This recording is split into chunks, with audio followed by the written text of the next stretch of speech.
நாள் பியூட்டி தனக்கு கிடைச்ச தர்பூசணி துண்டு ஒண்ணு எடுத்துக்கிட்டு ரொம்பவும் சந்தோஷமா பறந்து போய்கிட்டு இருந்தது. இப்படி பறந்து போய்கிட்டு இருந்த பியூட்டிக்கு உடனே அந்த தர்பூசணியை சாப்பிடணும் போல ஆசையா ஆனதால வழியில இருந்த ஒரு மரத்துல உட்காந்துச்சு. இப்படி உட்கார்ந்த பியூட்டி உடனே அந்த தர்பூசணி பழத்தை சாப்பிட ஆரம்பிச்சது. பியூட்டி இப்படி சாப்பிட்டுக்கிட்டு இருந்த இடத்துக்கும் பக்கத்துலதான் கோரிக்காவத்தோட வீடு இருந்தது. அந்த சமயம் யதார்த்தமா தன்னுடைய வீட்டை விட்டு வெளியில வந்த கோரிக்காவும் தன்னோட வீட்டுக்கும் பக்கத்துல பியூட்டி உட்காந்து தர்பூசணி பழத்தை சாப்பிட்டு இருக்கதை பார்த்துச்சு. அதை பார்த்த உடனே கோரிக்காவத்துக்கு கோபம் வந்துருச்சு. ஏய் பியூட்டி, உனக்கு இந்த தர்பூசணி பழத்தை சாப்பிடறதுக்கு வேற இடமே கிடைக்கலையா? என் வீட்டுக்கும் பக்கத்துல உட்காந்துதான் சாப்பிடுவியா? இப்படி பழத்தை சாப்பிட்டுட்டு தோலை இங்கேயே போட்டுட்டு போனா அந்த இடத்த யார் சுத்தம் பண்றது? என்ன உன் வீட்டு வேலைக்காரின்னு நினைச்சியா? ஆண்டி, நான் இந்த இடத்த குப்பையாக்க மாட்டேன். இந்த பழத்தை சாப்பிட்டு முடிச்சிட்டு தர்பூசணி தோலை தூக்கிக்கிட்டு போய் வேற எங்கேயாவது போட்டுடுவேன். இங்க உட்காந்து சாப்பிட்டு தோலை தூக்கிக்கிட்டு போய் வேற எங்கேயாவது போடுறதுக்கு இந்த பழத்தை எடுத்துக்கிட்டு போய் வேற எங்கேயாவது உட்காந்து சாப்பிடலாம். நான் என்ன உங்க வீட்டுக்குள்ளயா வந்து உட்கார்ந்து சாப்பிடுறேன்? உங்க வீட்டுக்கும் இந்த இடத்துக்கும் ரொம்ப தூரம் இருக்கு. ஏய் பியூட்டி, உனக்கு வாய் ரொம்ப வளர்ந்து போச்சு. அதை இப்பவே ஒட்ட நறுக்குறேன். இப்படி சொன்ன கோரிக்காகும் உடனே பியூட்டி கிட்ட பாஞ்சு போய் அதை ஓங்கி ஒரு அற அரைஞ்சது. பியூட்டியை இப்படி அடிச்ச கோரிக்காகும் அந்த தர்பூசணி பழத்தை எடுத்து தங்களோட வீட்டுக்கு வந்துருச்சு. கோரி ஆண்டி, என்ன அடிச்சிட்டு என்னோட பழத்தையும் எடுத்துக்கிட்டீங்கல்ல, நான் இப்பவே போய் எங்க அம்மா கிட்ட சொல்றேன். இப்படி சொன்ன பியூட்டி பிறகு அழுதுகிட்டே தங்களுடைய வீட்டை நோக்கி பறந்து போச்சு. அம்மா அம்மா, என்ன கோரி ஆண்டி அடிச்சிட்டாங்க. நான் சாப்பிட்டுக்கிட்டு இந்த பழத்தையும் பிடுங்கிக்கிட்டு போயிட்டாங்க. பியூட்டி, என்ன நடந்துச்சுன்னு எனக்கு விளக்கமா சொல்லு. உடனே பியூட்டி நடந்தது எல்லாத்தையும் தன்னோட அம்மாவுக்கு விளக்கமா சொல்லிச்சு. பியூட்டி, உனக்கு கோரியக்காவை பத்தி தெரிஞ்சிருந்தும் எதுக்காக அவங்க வீட்டு பக்கம் நீ போன? உனக்கு பயத்தை சாப்பிட்ட வேற இடமே கிடைக்கலையா? அம்மா, நடந்ததெல்லாம் இருக்கட்டும், இப்பவே போய் கோரி ஆண்டி அடிச்சிட்டு வாங்க. இங்க பாரு பியூட்டி, நான் இப்ப கோரி ஆண்டி வீட்டுக்கு போய் சண்டை போட்டா அந்த பிரச்சனை வளர்ந்துகிட்டே தான் போகும். அதுக்கப்புறம் அந்த கோரியக்கா எதுக்கு எடுத்தாலும் நம்ம கிட்ட பிரச்சனை கண்டுகிட்டு இருப்பாங்க. துஷ்ட பறவைகளை கண்டா நாம தான் தூரம் விளையாடணும். மறுநாள் பொழுது விடிஞ்சிச்சு. இந்த சம்பவம் நடந்து கொஞ்ச நாள் கழிச்சு அந்த காட்டுல மழை பெய்ய ஆரம்பிச்சது. இப்படி மழை பெஞ்சுக்கிட்டு இருந்த சமயத்துல பியூட்டி தன்னோட தோழி பிளாக் ரோஸை சந்திக்கிறதுக்காக பாவனை கொள்கிட்டு இருந்தது. நம்ம காட்டுல உள்ள அருவிக்கரையில தண்ணி நிறைய ஊத்துதுன்னு கேள்விப்பட்டேன். வா, நாம போய் அதை வேடிக்கை பார்த்துட்டு வருவோம். அப்படியா? நம்ம அருவியில தண்ணி நிறைய ஊத்துனா பார்க்கிறதுக்கு ரொம்ப அழகா இருக்கும். இதோ இரு, நானும் இப்பவே வரேன். இப்படி பேசிக்கிட்ட தோழிகள் 2 பேரும் பிறகு அருவிக்கரையை நோக்கி பறந்து போனாங்க. இந்த சமயத்துல வீட்டுக்குள்ள உட்காந்து கோரிக்காகத்துக்கு பசி எடுக்க ஆரம்பிச்சது. ரொம்ப பசிக்குது. வீட்டுல சாப்பிட எதுவுமே இல்ல. இப்ப என்ன பண்றது? இப்படி யோசிச்சுக்கிட்டு இருந்த கோரிக்காகத்துக்கு ரீதா கிளியோட மாந்தோட்டத்துல இப்ப மாம்பழங்கள் பழுத்திருக்காரு ஞாபகம் வந்துருச்சு. இப்ப நல்லா மழை பெஞ்சுக்கிட்டு இருக்கு. அதனால ரீட்டா கிளி தன்னோட தோட்டத்துல இருக்காது. இந்த சமயத்துல யாருக்கும் தெரியாம போய் ஒரு மாம்பழத்தை சாப்பிட்டுட்டு வந்துருவோம். இப்படி நினைச்ச கோரிக்காவும் ரீதா கிளியோட மாந்தோட்டத்துக்கு காய்ந்து போச்சு. இப்படி பறந்து போன கோரிக்காகும் மாந்தோட்டத்துக்கு போய் அங்க உள்ள ஒரு மாமரத்துல உட்காந்து ரீட்டாட்டி எங்கேயாவது இருப்பான்னு தேடிப்பாடுச்சு. அவன் ரீட்டாட்டி எங்கேயுமே இல்லை. உடனே சந்தோஷமான கோரிக்காக ஒரு மாம்பழத்தை சாப்பிட ஆரம்பிச்சது. இந்த சமயத்துல தன்னுடைய தோட்டத்துக்கு பணம் வேண்டிய ரீட்டாட்டி கோரிக்கார மாம்பழத்தை சாப்பிடாத குறைச்சிருச்சு. ஏய் கோரி, என்னோட தோட்டத்துல என்ன பண்ணிக்கிட்டு இருக்க? இப்ப வந்து உன்னை என்ன பண்றேன்னு பாரு. இப்படி சத்தம் போட்ட ரீட்டாக்கிளி இப்பவும் வேகமா தன்னுடைய தோட்டத்தை நோக்கி பார்க்க ஆரம்பிச்சது. ரீட்டா கிளி போட்ட சத்தத்தை கேட்ட கோரிக்காக உடனே அங்க வந்து பறந்து போக ஆரம்பிச்சது. ஆனா ரீட்டா கிளி விடவே இல்லை. கோரிக்காகத்தை தொடர்த்துக்கிட்டே பறந்து போச்சு. இப்படி ரொம்ப தூரம் பறந்து போன கோரிக்காகத்தால அதுக்கு மேல பறக்க முடியல. அதனால அடர்த்தியா வளர்ந்திருந்த செடிகளுக்கு இடையில போய் மறைஞ்சு உட்காந்துக்குச்சு. கோரிக்காவை இப்படி மறைஞ்சு உட்காந்தது தெரியாத ரீட்டாக்கு கோரிக்காவத்தை எல்லா இடத்துலையும் பார்த்துச்சு. ஆனா கோரிக்காவும் கிடைக்கவே இல்லை. சரி, இந்த கோரிக்காக எஸ்கேப் ஆயிடுச்சு. இன்னைக்கு மட்டும் என் கையில கிடைச்சிருந்தது, அதை அம்மியில வச்சு சட்னி அரைச்சிருப்பேன். ரீட்டாக்கு இப்படி சொல்லிக்கிட்டு பறையெல்லாம் செடிகளுக்கு இடையில மாஞ்சிருந்த கோரிக்காவை பார்த்துக்கிட்டே வந்தது. கடவுளே, என்னை காப்பாத்து. இந்த ரீட்டா கிளி என்னை பார்த்துடக்கூடாது. ஒருவேளை பார்த்துருச்சுன்னா என்னை உயிரோட விடாது. இது கொஞ்ச நேரம் அங்கேயே உட்காந்து அந்த ரிட்டாக்கு அப்புறம் அந்த இடத்த விட்டு பறந்து போயிடுச்சு. அப்பாடா, எப்படியோ ரீட்டா இந்த இடத்த விட்டு பறந்து போயிடுச்சு. இனிமே நாம வெளியில போகலாம். இப்படி நினைச்ச கோரிக்காவும் பிறகு வெளியில வர முயற்சி பண்ணிச்சு. ஆனா கோரிக்காவத்தால அந்த செடியை விட்டு வெளியில வர முடியல. அந்த செடிகளுக்கு இடையில முக்கல்ல கோரிக்காவத்தோட ரெக்க மாட்டிக்கிச்சு. இப்படி அந்த செடிகளுக்கு இடையில மாட்டிக்கிற கோரிக்காவத்துக்கு இப்ப பயம் வந்துருச்சு. உடனே சத்தம் போட்டு கத்த ஆரம்பிச்சது. யாராவது இங்க இருக்கீங்களா? என்னோட குரல் யாருக்காவது கேக்குதா? யாராவது நான் பேசுறத கேட்டா சீக்கிரமா இங்க வந்து என்ன காப்பாத்துங்க. நான் இங்க செடிகளுக்கு இடையில மாட்டிக்கிட்டு தவிக்கிறேன். சீக்கிரமா வந்து என்ன காப்பாத்துங்க. அருவியில தண்ணி கொட்டாக வேலுக்கு பார்த்துக்கிட்ட அந்த யூவும் பிளாக் ரோஸும் கோரிக்காவும் கத்துற சகத்தை கேட்டாங்க. பிளாக் ரோஸ், யாரோ ஆபத்துல இருக்காங்கன்னு நினைக்கிறேன். ஆமா ஆமா, அவங்க கத்துற சத்தம் எனக்கும் கேக்குது. வா இந்த பக்கம் போய் பாப்போம். இப்படி பேசிக்கிட்ட பியூட்டியும் பிளாக் ரோஸும் பிறகு சத்தம் வந்த திசையை நோக்கி பறந்து போனாங்க. இவங்க 2 பேரும் அங்க போய் பார்த்தப்ப கோரிக்காவும் அந்த செடிகளுக்கு இடையில மாட்டிக்கிட்டு கத்திக்கிட்டு வந்தது. என்ன காப்பாத்துங்க, என்ன காப்பாத்துங்க. பியூட்டி வந்துட்டியா? வா வா, சீக்கிரமா வந்து நீயும் உன்னோட தோழியும் சேர்ந்து என்ன இந்த செடியை விட்டு மேலே தூக்குங்க. என்னால வெளியில வரவே முடியல. இந்த செடிகள்ல உள்ள முள்ளு குத்தி என்னோட ரெக்கைகள் காயமாயிடுச்சு. பியூட்டி, என்ன வேடிக்கை பார்த்துக்கிட்டு இருக்க? கோரி ஆண்டி எவ்வளவு கஷ்டப்படுறாங்க பாரு. வா, அவங்கள காப்பாத்த முயற்சி பண்ணுவோம். இல்ல, இந்த கோரி ஆண்டியை காப்பாத்த கூடாது. கொஞ்ச நாளைக்கு முன்னால உங்க வீட்டுக்கும் பக்கத்துல உட்கார்ந்து ஒரு பழத்தை சாப்பிட்டதுக்காக என்ன இவங்க கன்னத்துல அரிஞ்சிட்டாங்க. இவங்கள நான் மன்னிக்கவே மாட்டேன். பியூட்டி, அதெல்லாம் இன்னுமா மனசுல வச்சுக்கிட்டு இருக்க? நான் அதை அப்பவே மறந்துட்டேன். மற்றவங்க ஆபத்துல இருக்கும்போது உதவி பண்ணணும்னு உங்க அம்மா அடிக்கடி சொல்லி கொடுத்துருப்பாங்களே, அதை நினைச்சு பாரு. முடியாது, நான் உங்களை காப்பாத்த முடியாது. அன்னைக்கு என்ன காரணமே இல்லாம அடிச்சிட்டு நான் சாப்பிட்டுக்கிட்டு இருந்த தர்பூசணி பழத்தை எடுத்துக்கிட்டு போயிட்டீங்கல்ல, அது எவ்வளவு பெரிய தப்புன்னு இப்ப உங்களுக்கு புரியணும். அதுக்காக நான் உங்களை இப்ப காப்பாத்தாம போக போறேன். பிளாக் ரோஸ், என்ன வேடிக்கை பார்த்துக்கிட்டு இருக்க? வா, நாம வீட்டுக்கு போவோம். இப்படி சென் பியூட்டி பிளாக் ரோஸை போயிட்டு அந்த இடத்த விட்டு பறந்து போச்சு. பியூட்டியும் பிளாக் ரோஸும் இப்படி போனதுக்கப்புறம் கோரிக்காவை தான் செஞ்ச தப்பா நினைச்சு கண்ணை விட்டு அழுகுது. இருந்தாலும் தொடர்ந்து உதவி கேட்டு குரல் கொடுத்துக்கிட்டே இருந்துச்சு. நான் கத்துறது யார் காதலையாவது கேக்குதா? சீக்கிரமா வாங்க, வந்து என்ன காப்பாத்துங்க. ஆனால் கோரிக்காவத்தோட குரலை கேட்டு அந்த இடத்துல உதவி செய்ய யாருமே இல்லை. இந்த இடத்த விட்டு பறந்து போன பியூட்டியும் பிளாக் ரோஸும் இப்போ தன்னுடைய வீட்டை நோக்கி பறந்து போய்கிட்டு இருந்தாங்க. அந்த சமயத்துல பியூட்டி பிளாக் ரோஸை கூட்டிட்டு கோரிக்காவத்தோட வீட்டுக்கு போச்சு. பியூட்டி, எதுக்காக கோரி ஆண்டி வீட்டுக்கு வந்திருக்க? பிளாக் ரோஸ், ஒரு முக்கியமான விஷயம் இருக்கு. வா, வீட்டுக்குள்ள போவோம். இப்படி சொன்ன பியூட்டி பிறகு பிளாக் ரோஸை போட்டுக்கிட்டு கோரிக்காவத்தோட வீட்டுக்குள்ள போச்சு. காலன்கள் காலன்கள், சீக்கிரமா அருவிக்கரைக்கு போங்க. அங்க கோரி ஆண்டி முள் செடிகளுக்கு இடையில மாட்டிக்கிட்டு இருக்காங்க. சீக்கிரமா போனாதான் அவங்கள காப்பாத்தலாம். பாவம், அவங்க ரொம்ப கஷ்டப்படுறாங்க. அப்படியா? இதோ இப்பவே போறேன்.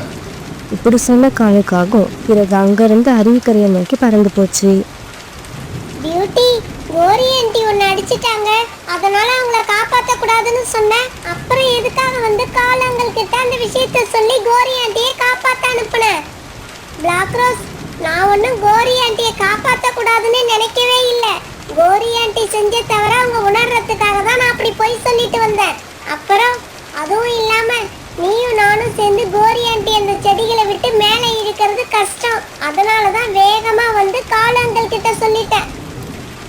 இதே சமயம் காலுக்காகவும் கோரிக்காகவும் இருந்த இடத்துக்கு போய் சேர்ந்துருச்சு. ஆனா அந்த சமயத்துல கோரிக்காவும் மயக்கமாகி கிடந்தது. அதை பார்த்த காலுக்காவும் கண்ணை விட்டு ஆயிடுச்சு. காலுக்காவும் கோரிக்காவத்தை தூக்கிட்டு தன்னோட வீட்டுக்கு பறந்து போச்சு. வீட்டுக்கு போனதுக்கு அப்புறம் கொஞ்ச நேரம் கழிச்சு கோரிக்காவதுக்கு சூழ்நிலை திரும்பி வந்துடுச்சு. நான் யாரு? நான் யாரு? நான் எங்க இருக்கேன்? உன் பேரு கோரி, என் பேரு காலு. நான் உன்னை தெரியாம கல்யாணம் பண்ணிக்கிட்டதால இப்ப நீ என் வீட்டுல தான் இருக்க. காலுஜி, தெரியாம கல்யாணம் பண்ணிக்கிட்டது நீங்க இல்ல, நான் தான்.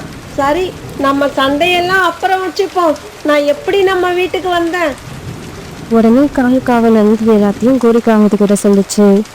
கோரி, பியூட்டி மட்டும் நேரத்துக்கு வந்து சொல்லலைன்னா நான் வந்து உன்னை காப்பாத்தி இருக்கவே முடியாது.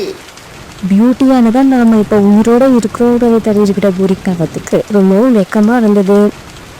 காலுஜி, அந்த பியூட்டியை கொஞ்ச நாளைக்கு முன்னாடி ஒரு தர்பூசணி பழத்துக்காக நான் அடிச்சிட்டேன். ஆனா அந்த பியூட்டி அதை மனசுல வச்சுக்காம என்னோட உயிரை காப்பாத்திருக்கு.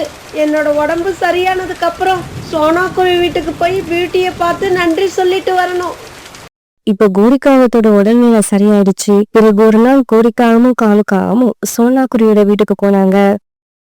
சோனாக்குருவி வீட்டுக்கு போன கோரிக்காகவும் நடந்தது எல்லாத்துக்கும் பியூட்டி கிட்டயும் சோனாக்குருவி கிட்டயும் மன்னிப்பு கேட்டுச்சு.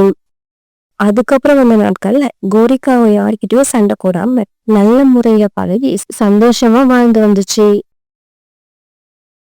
அந்த காட்டில் அன்னைக்கு ராத்திரி திடீர்னு மழை ரொம்ப அதிகமாக பெய்ய ஆரம்பிச்சது. சோனாக்குருவி அன்னைக்கு தன்னோட ஆடு தேவியை ஒரு மரத்தடியில் கட்டி போட்டிருந்தது. திடீர்னு மழை பெய்ய ஆரம்பிச்ச உடனே அந்த ஆடு சத்தம் போட்டு கத்த ஆரம்பிச்சது. அம்மா அம்மா, நம்ம ஆடு கத்துற சத்தம் கேக்குது. அது மழையில நனைஞ்சு இருக்கும்னு நினைக்கிறேன். அதை நினைச்சா எனக்கு பாவமா இருக்கு. நான் நம்ம தேவியை அழைச்சிக்கிட்டு போய் நம்ம ஆட்டு கொட்டாயில கட்டி போட்டுட்டு வரேன். ஒயூட்டி, நீ வெளியில் போனால் நனைஞ்சிடுவ. அப்புறம் உனக்கு ஹாஸ்பிட்டலில் செலவு பண்ணுறதுக்கு என்கிட்ட பணம் கிடையாது. நீ வீட்டிலேயே இரு. அம்மா போய் ஆட்டை கட்டி போட்டுட்டு வரேன். பிறகு மரத்தடியில் கட்டியிருந்த தன்னோட ஆட்டை கொண்டு போய் ஆட்டுக்கொட்டாயில் கட்டி போட்டது. இங்கே பாரு தேவி, இங்கே உனக்கு எந்த பிரச்சனையும் இல்லை. நீ நிம்மதியாக படுத்து தூங்கலாம். இப்படி சொன்ன சோனாக்குருவி பிறகு தன்னுடைய வீட்டுக்கு பறந்து போச்சு. சோனாக்குருவி போனதுக்கப்புறம் தேவி அங்கேயே உட்காந்து அப்படியே தூங்க ஆரம்பிச்சது. அன்னைக்கு பாதி ராத்திரி ஆச்சு. காலுஜி, மணி ஆகுது, சீக்கிரமா போங்க. இப்ப போனா சோனாக்குருவி வீட்டுல எல்லாரும் தூங்கிக்கிட்டு இருப்பாங்க. அப்புறம் அந்த ஆடும் தூங்கிக்கிட்டு இருக்கும். கோரிக்காக இப்படி சொன்ன உடனே காலுக்காக ஒரு சாக்கு பையை தூக்கிட்டு சோனாக்குருவி வீட்டை நோக்கி பறந்து போச்சு. தூங்குறியா? நல்லா தூங்கு.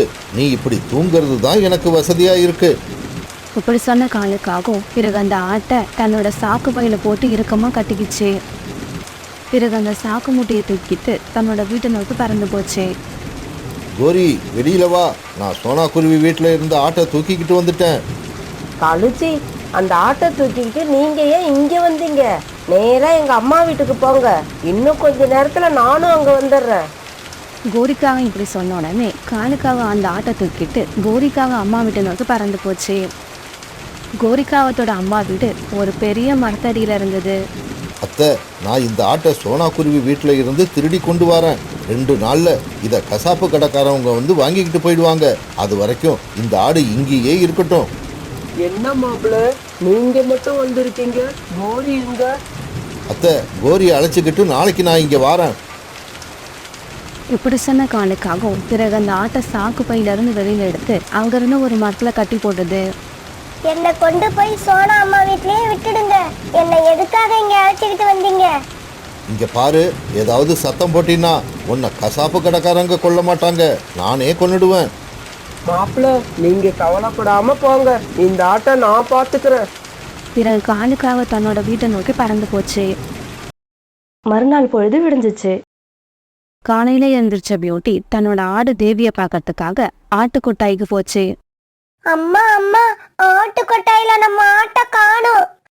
பியூட்டி, நல்லா பாரு, அக்கம் பக்கத்துல எங்கேயாவது மேய்ஞ்சுக்கிட்டு இருக்கோம். இல்லம்மா, நான் எல்லா இடத்துலயும் தேடி பார்த்துட்டேன். எங்கேயுமே ஆட்டை காணோம். உடனே சோனாக்குருவியோ வீட்டை விட்டு அந்த இடத்துக்கு வந்துச்சு. பியூட்டி, ராத்திரி நான் அந்த ஆட்டை இங்கதான் கட்டி போட்டேன். அது எப்படி இந்த இடத்த விட்டு போயிருக்க முடியும்? அம்மா, திருட வந்துதான் நம்ம ஆட்டை தூக்கிக்கிட்டு போயிருக்கணும். சரி வா, நாம போய் தேவியை தேடி பார்த்துட்டு வருவோம். இப்படி சோனாக்குருவி பிறகு பியூட்டியை கூட்டுக்கிட்டு தேவியை தேடி பார்க்கறதுக்காக பறந்து போச்சு. காலுஜி, சீக்கிரம் கிளம்புங்க. நாம இப்பவே கிளம்புனாதான் கசாப்பு கடைக்காரங்களை பார்த்து அந்த ஆட்டை வித்துட்டு வர முடியும். இவங்க இப்படி பேசிக்கிட்டு இருக்கும்போது சோனாக்குருவியும் பியூட்டியும் அந்த இடத்துக்கு வந்துட்டாங்க. கோரி அக்கா, நேற்று ராத்திரி எங்க ஆட்டுக்கொட்டாயில கட்டி போட்டிருந்த தேவியை இப்ப காணோம். நீங்க அதை எங்கேயாவது பாத்தீங்களா? என்னது? ஆட்டை காணோமா? தெரியலையே, நாங்க எந்த ஆட்டையும் பார்க்கல. ஆமா சோனா, நாங்க எந்த ஆட்டையும் பார்க்கல. ஆனா எனக்கு ஒரு விஷயம் தெரியும். என்ன விஷயம் சொல்லுங்க. இப்பெல்லாம் பக்கத்து காட்டுல இருந்து ஆந்த திருடர்கள் வந்து நம்ம காட்டுல உள்ள ஆட்டையெல்லாம் பிடிச்சுக்கிட்டு போறாங்க. கண்டிப்பா உன்னோட ஆட்டையும் அவங்க தான் தூக்கிக்கிட்டு போயிருக்கணும். அதனால அந்த ஆட்டை நீ மறந்துட்டு வேற வேலை இருந்தா பாரு. அவங்க கிட்ட போன ஆடு திரும்பி வந்ததா சரித்திரமே இல்லை. காங்கல் சொன்னதை கேட்டுட்டு பியூட்டி கண்ணீர் விட்டு அழ ஆரம்பிச்சது. பிறகு சோனா குருவியும் பியூட்டியும் ஆட்டை தேடுறதை விட்டுட்டு தங்களோட வீட்டுக்கு திரும்பி போனாங்க. காலுக்காகவும் கோரிக்காகவும் இப்ப அந்த ஆட்டை கட்டி போட்டிருக்க இடத்துக்கு வந்துட்டாங்க. கோரி, மாப்பிள, 2 பேரும் என்கிட்ட வாங்க. இந்த ஆடு என்கிட்ட சொன்னதை கேட்டா எனக்கு ரொம்ப ஆச்சரியமா இருக்கு. என்னம்மா ஆச்சரியமா இருக்கு? இந்த ஆடு உங்ககிட்ட என்ன சொல்லுச்சு? இந்த காகங்கள் பணத்துக்காக நம்மள கண்டிப்பா கசாப்பு கடையில தான் விற்க போறாங்க. அதனால நாம ஏதாவது பொய் சொல்லி இந்த காகங்களோட பேராசைய தூண்டுனாதான் நாம உயிரோட தப்பிக்கலாம். இங்க பாருங்க, என்னோட சக்தியை பத்தி நானே உங்ககிட்ட சொல்றேன். எனக்கு நீங்க புல்ல கொடுக்கறதுக்கு பதிலா இனிப்பான பழங்களை கொடுத்தீங்கன்னா அதை சாப்பிட்டுட்டு நான் போடுற புழுக்கள் எல்லாம் தங்கமா ஜொலிக்கும். என்னது, தங்கமா ஜொலிக்குமா? ஆமா, நீங்க வேணா எனக்கு இனிப்பான பழங்களை கொடுத்து பாருங்க. அதுக்கப்புறம் நான் சொன்னது உண்மையா இல்லையான்னு உங்களுக்கு தெரியும். காலுஜி, அந்த கசாப்பு கடைக்காரரை இன்னைக்கு இங்க வர வேண்டாம்னு சொல்லிடுங்க. இந்த ஆட்டை நம்ம யாருக்கும் விற்க வேண்டாம். இனிப்பான பழங்களை கொடுத்தா இந்த ஆடு நமக்கு தினமும் தங்க புழுக்கைகளை போட்டுக்கிட்டே இருக்கும். கோரி, எனக்கு என்னவோ இந்த ஆட்டு மேல சந்தேகமா இருக்கு. இது பொய் சொல்லி கசாப்பு கடைக்காரங்க கிட்ட இருந்து தப்பிக்க பாக்குதுன்னு நினைக்கிறேன். காகங்களே, நான் எப்படி உங்ககிட்ட இருந்து தப்பிக்க முடியும்? வேணும்னா ஒண்ணு பண்ணுங்க, எனக்கு முதல்ல இனிப்பான பழங்களை கொடுங்க. நான் தங்க புழுக்கைகளை போடுறேனா இல்லையான்னு பாருங்க. ஒருவேளை அப்படி போடலன்னா நீங்க கசாப்பு கடைக்காரங்க கிட்ட வித்துடுங்க. காலுஜி, இந்த ஆடு சொல்றதை கேட்டீங்களா? அது பேச்சுல உண்மை இல்லைன்னா இவ்வளவு தைரியமா அதால எப்படி பேச முடியும்? கோரி, நான் சொல்ல வர்றது என்னன்னா, நீங்க எதுவும் பேச வேண்டாம். முதல்ல போய் இனிப்பான பழங்களை தேடி எடுத்துக்கிட்டு வாங்க. மீதி எதுவா இருந்தாலும் அப்புறம் பேசிக்கலாம். அப்பாடா, இப்போதைக்கு இந்த காகங்கள் கிட்ட இருந்து தப்பிச்சாச்சு. இதுக்கப்புறம் எப்படி தப்பிக்கிறது, அதுதான் எனக்கு புரியல. பிறகு கொஞ்ச நேரத்துல காலுக்காகவும் கொஞ்சம் பழங்களை எடுத்துக்கிட்டு அந்த இடத்துக்கு திரும்பி வந்துருச்சு. இந்த பழங்களை சாப்பிடு. இந்த பழங்களை சாப்பிட்டுட்டு நீ என்ன பண்றன்னு நானும் பாக்குறேன். ஐயையோ, இனிப்பான பழங்களை எடுத்துக்கிட்டு இந்த காகம் இவ்வளவு சீக்கிரம் வரும்னு எனக்கு தெரியாம போச்சு. இப்ப என்ன பண்றது? நடக்கிறது நடக்கட்டும், முதல்ல இந்த பழங்களை சாப்பிடுவோம். இப்படி நினைச்ச அந்த ஆடு பிறகு அந்த பழங்களை நல்லா ருசிச்சு சாப்பிட ஆரம்பிச்சது. இங்க பாரு ஆடே, நீ பழங்களை சாப்பிட்டு 2 மணி நேரம் ஆகுது. சீக்கிரமா தங்க புழுக்கைகளை போடு. இல்லன்னா கசாப்பு கடைக்காரங்களுக்கு இப்பவே போன் பண்ணி உன்னை வந்து அழைச்சிக்கிட்டு போக சொல்லிடுவேன். இங்க பாருங்க, இந்த காகம் என்ன அப்பையில இருந்து மிரட்டிக்கிட்டே இருக்கு. இப்படி மிரட்டினா நான் புழுக்கைகளை போடவே மாட்டேன். காலுஜி, உங்களுக்கு அறிவே இல்லையா? ஏன் இப்படி இந்த ஆட்டுக்கிட்ட மிருகத்தனமா நடந்துக்கிறீங்க? நீங்க அப்படி போங்க.